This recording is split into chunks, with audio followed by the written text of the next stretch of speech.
কুমিল্লায় গেল 3 দিনে ভারী বৃষ্টিপাতে ও ভারী বর্ষণের প্লাবিত কিছু অংশের চরগুলো প্লাবিত হয়েছে। এদিকে ভারতের ত্রিপুরার গোমতী নদীর উৎপত্তিস্থলে ভারী বৃষ্টিপাত হওয়ায় গোমতী নদীর পানি প্রবাহ বেড়েছে। এতে শত শত বাড়িঘর জলাবদ্ধ হয়েছে, বিপাকে পড়েছে হাজার হাজার মানুষ। প্রবল বর্ষণের ফলে গোমতীর পানি যে কোনো সময় বিপদসীমার উপরে প্রবাহিত হচ্ছে।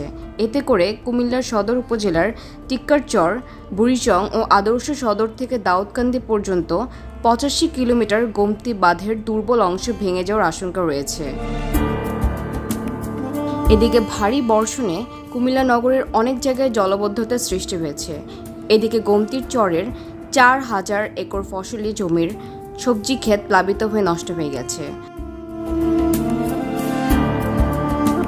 গোমতীর দুতীরে নাজুক অবস্থায় থাকা স্থানগুলো মেরামতের কাজ করছে বলে জানান কুমিল্লা পানি উন্নয়ন বোর্ডের নির্বাহী প্রকৌশলী খান মোহাম্মদ ওয়ালিউজ্জামান।